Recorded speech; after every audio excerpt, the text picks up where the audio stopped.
Alim ulama habaib yang saya cintai, para umara, terutama Paman Birin, semoga selalu sabar sesuai namanya dan bercahaya sesuai dengan ujung dari namanya.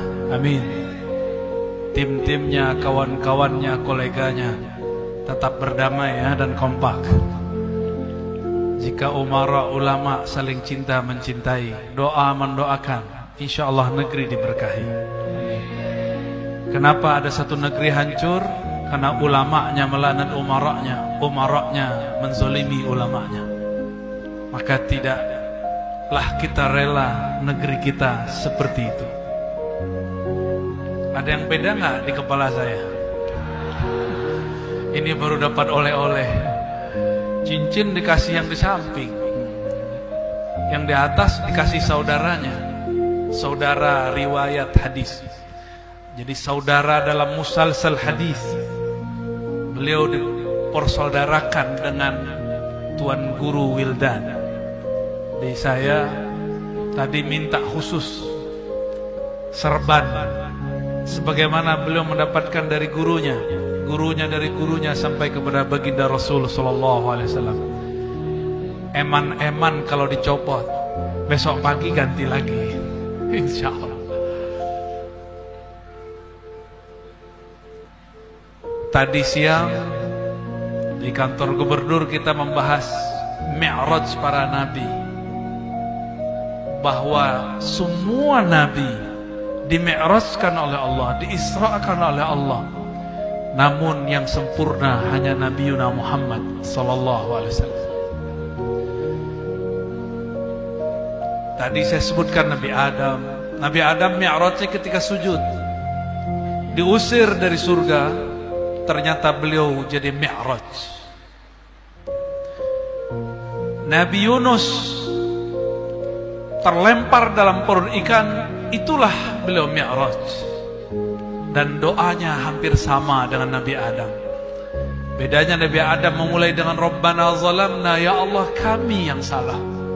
Sedangkan Nabi Yunus memulai dengan la ilaha illa anta. Di ujungnya inni kuntu minadh zalimin, zalim.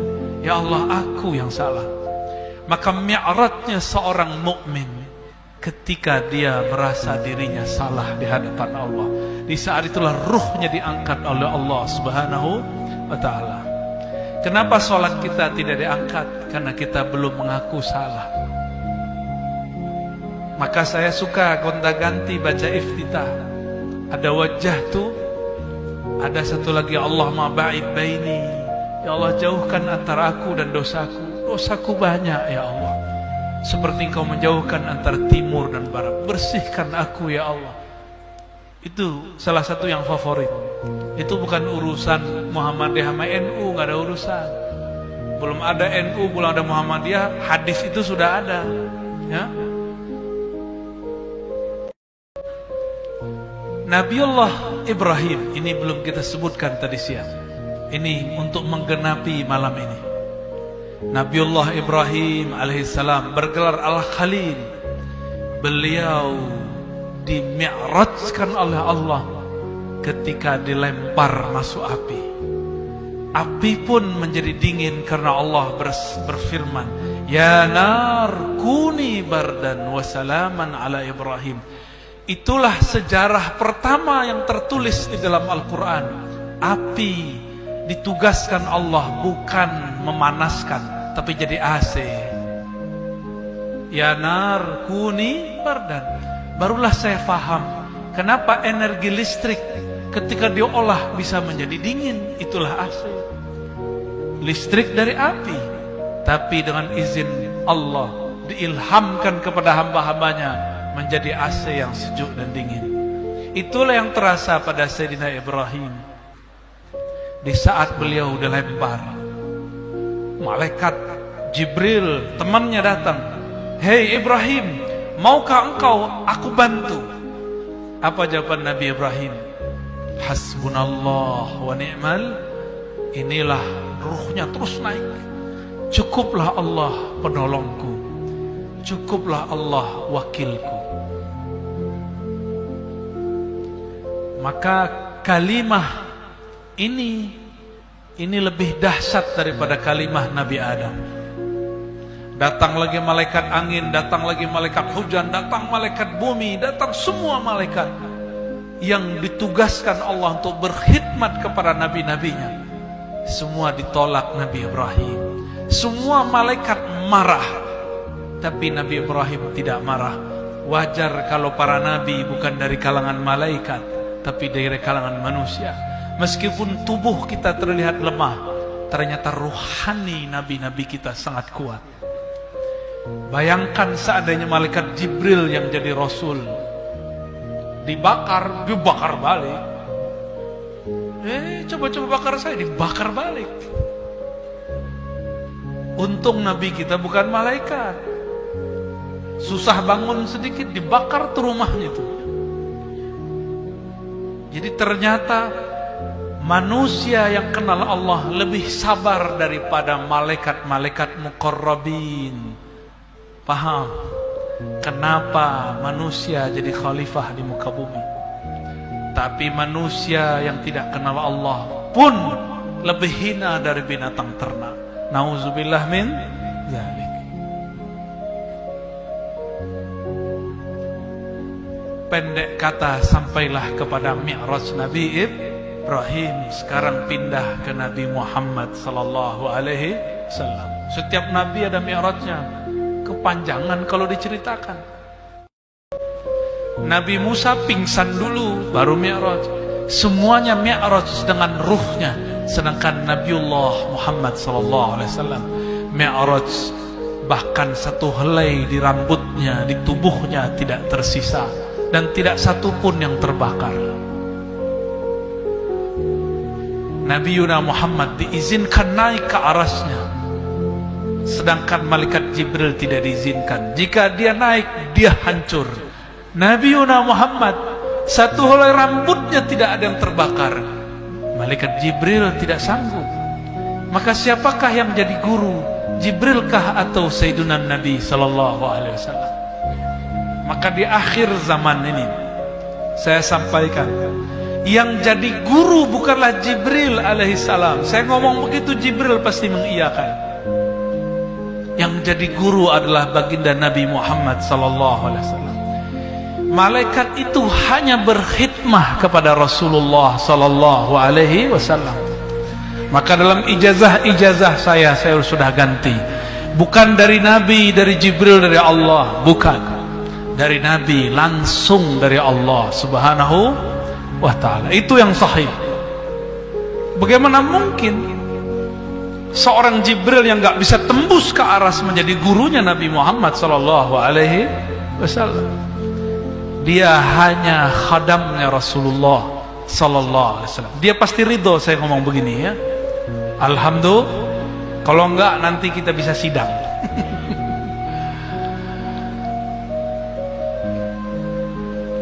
Suatu kali kata Abu Dzar, Ummu Hani, Abu Hurairah, Anas bin Malik sepakat yang paling tepat periwayatnya adalah Ummu Hani. Tengah malam tiba-tiba datang dua malaikat, Jibril dan Mikail. Diperintahkan Allah untuk berkhidmah kepada baginda Nabi Muhammad sallallahu alaihi wasallam. Beliau terbangun. Lalu inilah sejarah kedua kali setelah umur 7 tahun dibedah dadanya, dikeluarkan jantungnya, dibersihkan, lalu disiramkan air iman, air zam-zam, ma'u iman, ma'ul hikmah, dikembalikan. Karena yang membersihkannya malaikat, karena yang membedahnya malaikat, maka tiada luka. Coba yang membedahnya manusia, pasti terluka. Lalu dipanggillah binatang tercepat di alam semesta, namanya buraq. Buraq ini di mana dia memandang terakhir, sampailah dari sana. Buraq dari kata barq yang berarti kilat. Kendaraan tercepat yang ada di alam semesta. Naiklah kemudian Sayyidina Nabi SAW diiringi oleh malaikat Jibril, diiringi oleh malaikat Mikail. Naiklah mereka ke langit pertama.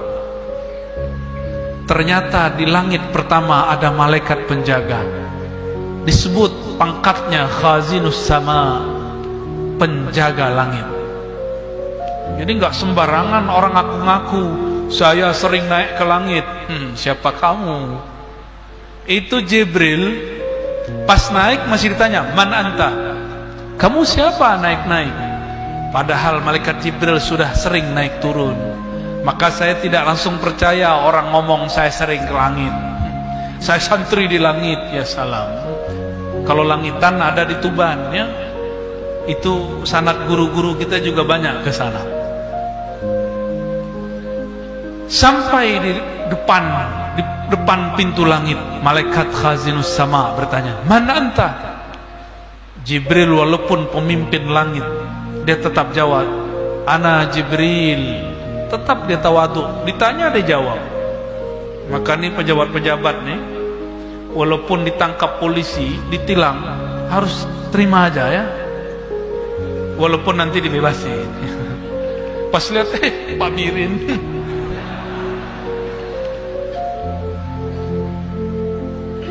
Jangan seperti yang ada di berita-berita itu.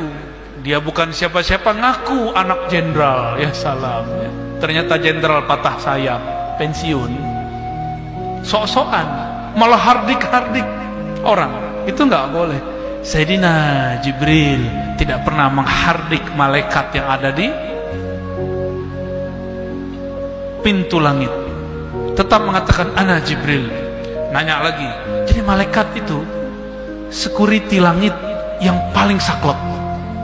Mending security kita ini baik-baik, kita senyumin sedikit, assalamualaikum, malah salam ya. Gak perlu nanya dia. Kalau ini enggak, man ma'ak, itu di belakangmu siapa? Begitu SOP langit. Jangan sembarangan bilang langit naik-naik. Itu bukan langit, itu mungkin langitnya syaitan. Yang gampang naik turun itu langitnya syaitan. Langitnya Allah tidak mudah dinaiki. Apa kata Sayyidina Jibril? Itu Muhammad.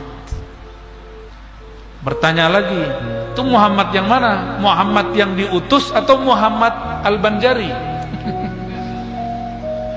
Apa kata Sayyidina Jibril? Qad bu'itha ilaih. Dialah yang diutus. Oh, berarti Muhammad Rasulullah. Langsung dia hormat. Dibukakan pintu, silakan. Kalau marhaban, selamat datang, orang Banjar bilangnya apa? Selamat datang. Oh, sama kita ya. Saya dapat dua kosakata, ulun dan pian.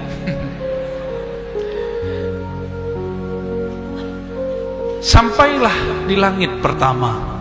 Ternyata di situ ada Nabi Adam alaihissalam. Ada Nabi siapa? Nabi Adam alaihissalam. Di riwayat Bukhari itu tidak disebutkan di mana ini. Cuma di satu riwayat dikatakan ini Nabi Adam di langit pertama. Beliau melihat ke kanan senyum, melihat ke kiri nangis. Bertemu Nabi Muhammad, disapa. Kata Nabi Adam, marhaban bi ibni salih wa nabiyyis salih. Selamat datang wahai keturunanku yang saleh, wahai nabi yang saleh. Jadi dua sapaannya, satu sebagai keturunan, satu sebagai nabi. Kalau sebagai nabi lebih tinggi pangkat Nabi Muhammad sallallahu alaihi wasallam. Lalu Nabi Muhammad dikabarkan itu yang dilihat beliau, kalau ke kanan itu keturunannya yang masuk neraka disiksa, yang ke kiri, yang ke kanan ke surga. Jangan-jangan ada wajah hantum di sana ya. Pengen yang di kanan apa yang di kiri? Amin ya, amin ya rabbal. Jadi kita ini kalau maksiat, kita sedang membuat sedih kakek kita Nabi Yuna Adam. Maka orang yang durhaka kepada Allah, yang maksiat, dia sedang membuat sedih kakeknya. orang tua dari orang tua kita, Nabi Yuna Adam alaihis salam. Apakah kita tega membuat kakek kita sedih, orang tua kita sedih? Jika tega, maksiatlah sesukamu. Tapi jika engkau punya hati, engkau ingin membahagiakan kakekmu baginda Adam alaihissalam, hentikan maksiat, berhenti. Kalaupun besok terjadi lagi, tobat segera. Terjadi lagi, tobat segera. Jangan diundur-undur. Allah Maha Tawwab. Naik lagi beliau ke langit kedua, bertemu Nabi Isa. Naik lagi ke langit ketiga, ketemu Nabi Yusuf. Naik keempat, ketemu Nabi Allah Idris, yang disebutkan dalam Al-Quran, wa rafa'na lahu makanan 'aliyya. Kami angkat baginya tempat yang tinggi. Tempat yang tinggi inilah yang disebut oleh ahlul haqiqah, ulama-ulama ahlil ma'rifah, Ka'bah kedua. Disebut apa? Ka'bah kedua. Itulah pembatas alam malakut dengan alam jabarut. Alam apalagi itu terserah Allah lah ya. Terus naik lagi, langit kelima, ketemulah malaikat, ketemu seorang nabi namanya Harun. Naik lagi, ketemulah Nabi Musa. Naik terakhir, ketemu Nabi Ibrahim alaihis salam. Semua nabi ini sebelum beliau naik ikut sholat di Al-Masjidil Aqsa. Tapi ketika naik ternyata mereka sudah ada di sana. Ternyata mereka sudah beda dimensi dengan tubuh Nabi Muhammad sallallahu alaihi wasallam.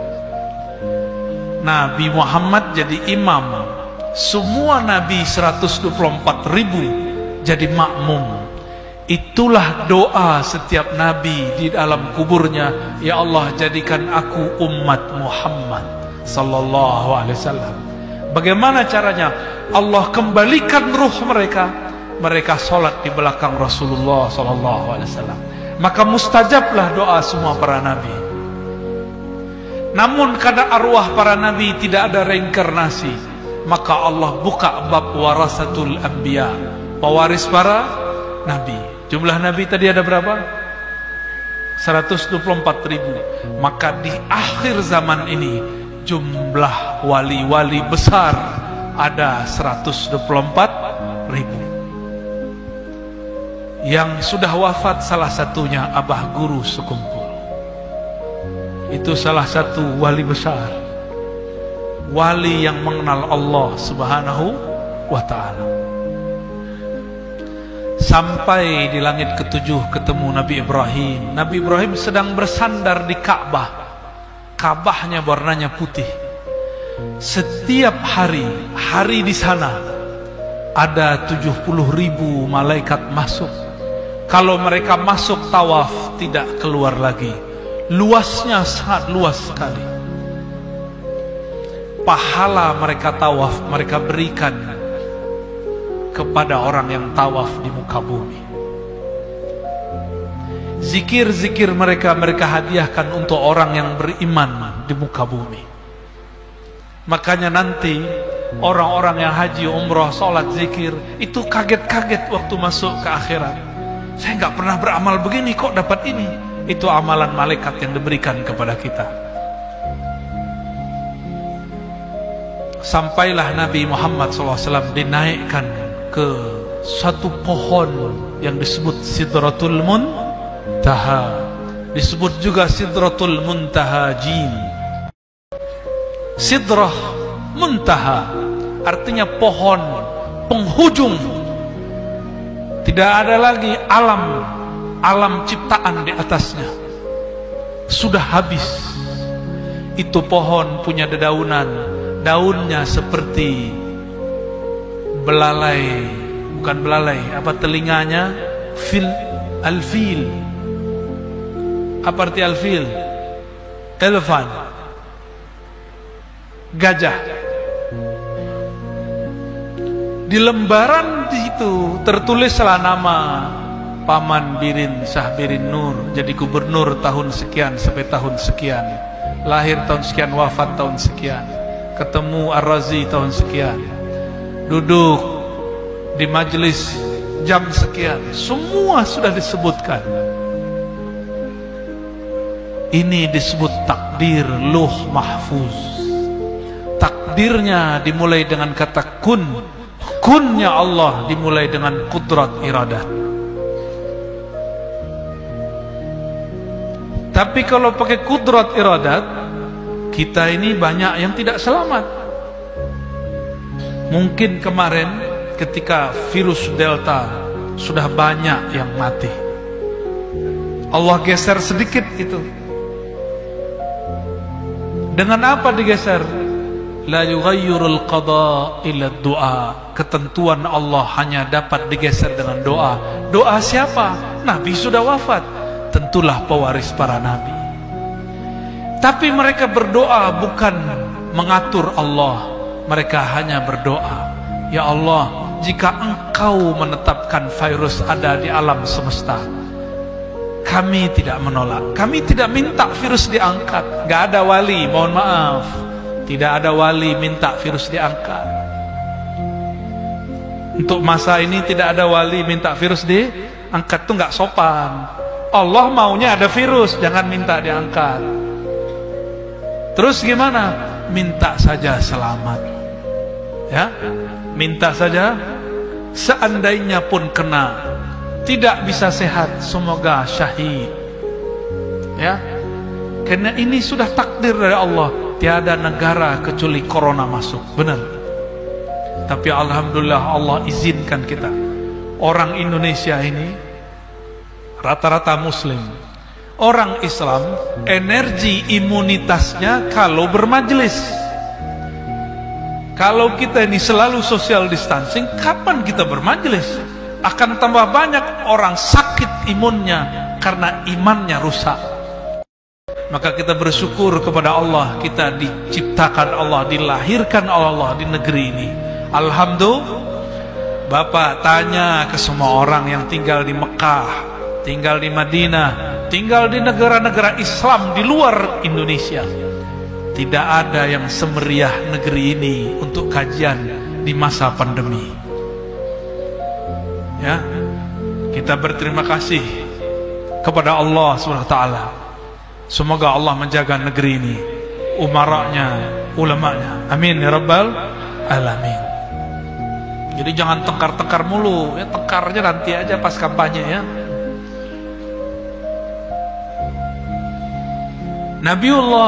Nabiuna Muhammad sallallahu alaihi wasallam, beliau mendengar suara al-aqlam, suara pena menggores, dan suaranya, tintanya kemudian mengering. Nabi Muhammad SAW menyaksikannya. Terus naik. Itu pohon besarnya bukan main. Sampailah beliau pada kursi Allah, raf-rafnya Allah. Apa kata Sayyidina Jibril? Wahai Muhammad, inilah ujung dari Sidratul Muntaha yang boleh aku temani. Setelah ini engkau langsung dipanggil oleh Allah Subhanahu wa ta'ala. Itulah yang disebut dalam Al-Quran, ya. Fakana qaba qausaini au adna. Naiklah terus Nabi Muhammad sallallahu alaihi wasallam ke arasnya. Ternyata aras itu juga berlapis-lapis. Imam Ibn Arabi menyebutkan 15 lapis. Ada juga guru saya mengatakan 14 lapis. Tapi satu lapis ada 7 tingkat. Satu tingkat lebih luas dari langit dan bumi. Kali aja 14 kali 7 kali 7 langit 7 bumi. Maka wajarlah disebut aras itu azim. Rabbul arsyil azim. Besarnya bukan main. Coba perhatikan, Jibril bisa naik? Enggak. Yang boleh naik siapa? Nabi Muhammad sallallahu alaihi wasallam. Ruhnya para nabi boleh naik, tapi tidak sampai ke puncaknya. Puncak daripada aras, disitulah Rasulullah sujud, kharra sajida, menerima titah dari Allah 50 solat. Jadi Nabi Muhammad di sana bukan begini ngeliatin Allah, bukan. Itu kan bayangan anak SD itu ya. Begini, emang berani melihat Allah? Coba ketemu Paman Birin aja berani nggak natap muka dia, adap-adapan? Nggak berani. Kalau saya berani. Lihat sini Paman Birin. Kita ketemu guru yang sangat karismatik, tatap wajah kita nggak berani, kecuali rame-rame begini, ya nggak? Coba berdua nggak berani. Sam'an wa ta'atan. Di sini apa tuh sendi kodauh itu apa di sini? Apa istilahnya? Nggak ada. Pasti ada lah. Ada ya? Kalau di Jawa tuh sendi kodauh. Ya, nggak berani natap, nggak berani. Apalagi memandang Allah. Maka yang disebut musyahadah, memandang Allah, bukanlah natap-natap Allah, nggak ada yang berani. Syuhud musyahadah, memandang itu adalah beliau bersujud. Beliau bersujud. Begitu dalam riwayatnya. Dititahkan kepada Nabi Muhammad sallallahu alaihi wasallam wajib 50 kali. Maka beliau turunlah lewat langit ketujuh, tapi sampai di langit keenam Nabiullah Musa stop. Bro Muhammad, tunggu, aku mau tahu bocoran aras apa. Itu Nabi Musa nggak tahu.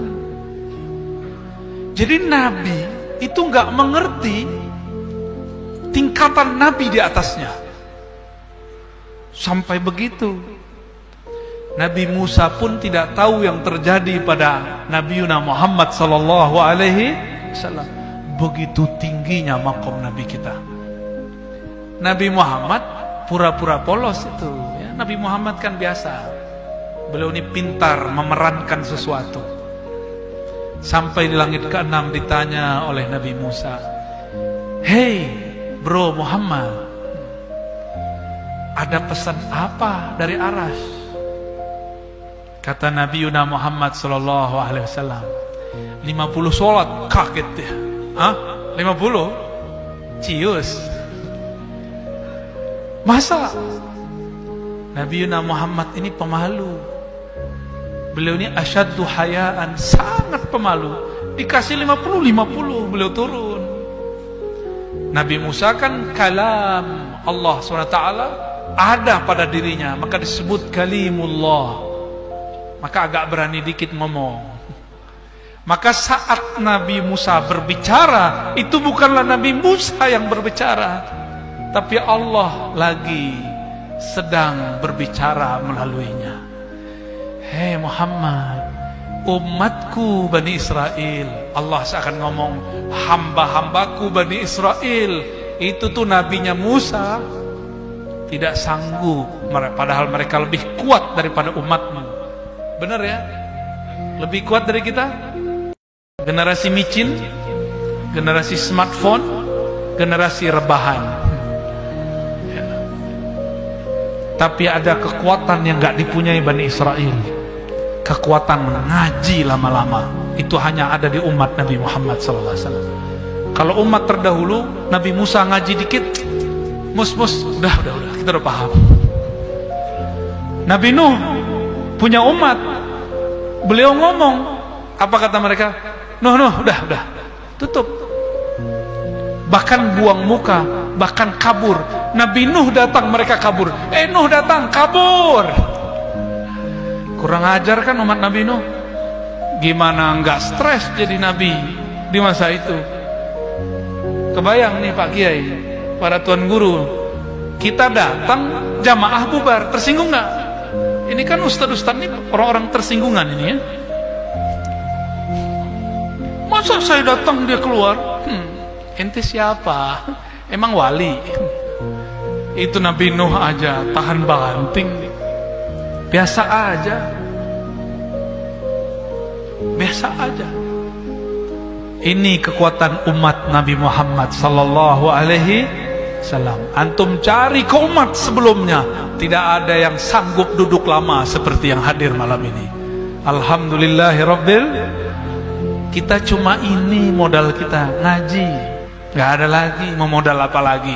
Sholat gak khusyuk, sedekah gak ikhlas, puasa ngeluh, apalagi haji umroh ria, posting lagi mendengarkan azan di Masjidil Haram. Tuh sum'ah tuh. Makanya Allah marah, gak dibolehin sekarang haji umroh ya. Kita nggak tahu tahun ini ada haji apa enggak. Seharusnya kita berangkat gak jadi berangkat lagi dah ya. Ya sudahlah. Yang penting Allah ridho. Ya. Kata Nabi Musa, umatku banyak yang kuat-kuat tapi tidak satu pun sanggup. Udah minta rukhsah, minta dikurangi. Karena yang ngomong itu Allah lewat Nabi Musa, maka Nabi Muhammad naik. Kalau Nabi Musa bin Imran yang ngomong, untuk apa Nabi Muhammad naik? Ini yang jarang diungkap, ya. Oh, Allah lagi nitipin kalam lewat Nabi Musa. Ya udah naik, sampai 5 kali naik. Maka beliau kemudian masih dibilang oleh Nabi Musa, udahlah kalau bisa nggak ada sama sekali. Berarti Nabi Musa ini sayang sama kita, bener gak? Bener ya? Antum kesal sama Nabi Muhammad, nggak mau naik yang terakhir kali, kan kalau perlu nggak ada sholat ya. Kesal sama Nabi Muhammad. Justru Nabi Muhammad sayang sama kita. Sayang gimana? Kalau umatku tidak ada komunikasi dengan Allah 5 waktu saja, maka yang terjadi umatku berhati yang mati. Maka beliau mengatakan, aku malu untuk naik. Ini cara Nabi Muhammad untuk tetap menghargai Nabi Musa. Turunlah sampai di muka bumi. Esok hari diejek. Nah, pendek cerita, saya nggak ceritakan beliau setelah turun. Coba perhatikan, ini kan kajian ma'rifat dalam Isra dan Mi'raj. Kata ulama kita dalam kitab-kitab ilmu ma'rifat, salatul mu'min, as-salatu mi'rajul mu'min. Salat itu mi'rajnya orang yang percaya kepada Allah. Udah mi'raj belum? Belum ya? Akalnya mi'raj. Bener? Akalnya melayang ya? Melayang kemana? Melayang ke rumah, melayang ke perut ya. Belum mi'raj. Maksudnya apa nih salat itu mi'rajnya orang yang beriman? Saya ganti. Salat, as-salatu mi'rajul arifin. Itu yang benar. Salat itu mi'rajnya ahli-ahli ma'rifat. Kalau mukmin belum tentu. Mungkin mukminnya belum jelas tuh, ngaku-ngaku beriman aja. Coba perhatikan, Nabi Muhammad dadanya dibersihkan nggak sebelum naik? Bener, baru bisa naik. Maka kalau ingin ruhnya naik, berwuduklah dengan niat membersihkan zahir dan batin. Coba itu caranya Pak. Saya dulu belajar ilmu khusyuk kemana-mana. Tahu-tahu ada seorang guru bilang, kamu mau khusyuk? Gampang, benerin taharahmu. Benerin taharah bukan berarti berwuduk berkali-kali, lama-lama, bukan. Mantapkan jiwamu dalam berwuduk. Bahwa engkau merasa diri hina di hadapan Allah, lalu dibersihkan. Iktikadkan air itu air Zam-Zam. Air yang ditempelkan itu ma'ul kausar. Bersih insya Allah. Maka ketika takbir, dia takbir seperti dia sedang diangkat oleh buruk. Takbir itu nggak sembarangan Pak. Kenapa takbir diulang-ulang? Karena takbir itu nanti jadi senjata di akhir zaman. Dalam hadis yang sahih dikatakan umat Islam, tentara Al-Imam Al-Mahdi di akhir zaman, nggak lama lagi ini, jika berperang menaklukkan Rum, cukup dengan takbir, semuanya luluh lantak. Kok bisa? Teringat kisah Nabi Muhammad dihadang, dihunuskan pedang.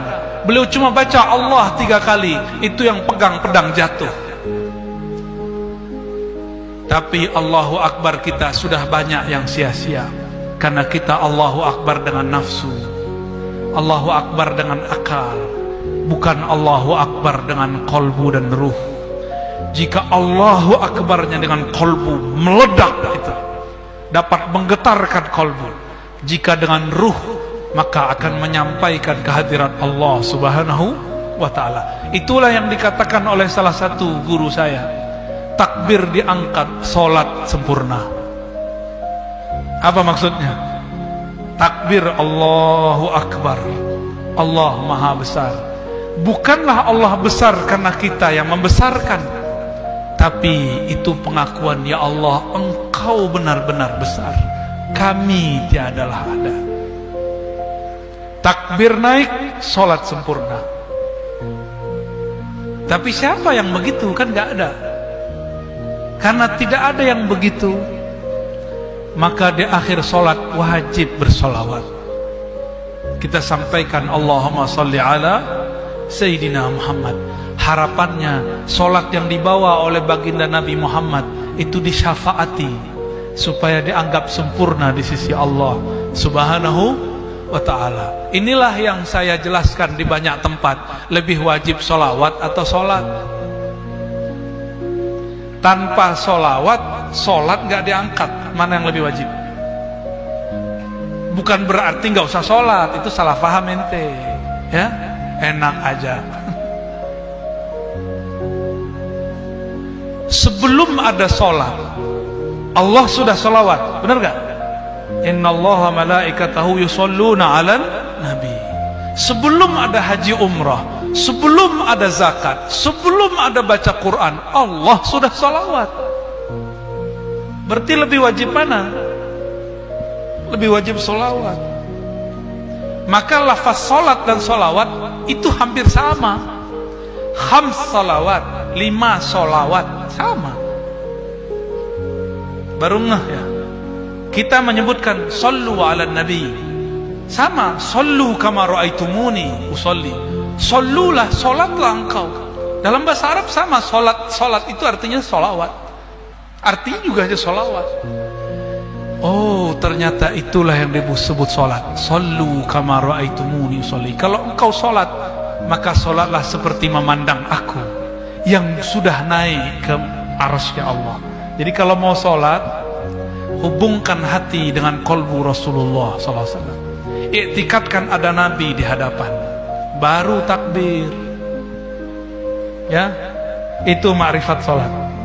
Hanya boleh segitu keluarnya malam ini. Nggak boleh lebih. Udah 9:30 ya. Ini mohon izin, dari kemarin belum sempat mencium kasur. Dari kemarin ya. Tapi semakin jauh dari kasur, Allah turunkan ma'rifat berlembur-lembur. Masya Allah, sampai-sampai badan gak tahan ya. Semoga semua yang hadir kolbunya dibersihkan Allah. Semoga semua yang hadir solatnya diangkat berkat solawat. Semoga guru-guru kita, ulama-ulama kita, pemimpin kita saling mendoakan, saling menyayangi, saling kerja bahu-membahu membangun negeri. Allahumma salli wa sallim barik ala Sayyidina Muhammad. Walhamdulillah Rabbil Alamin. Demikian dari kami. Assalamualaikum warahmatullahi wabarakatuh.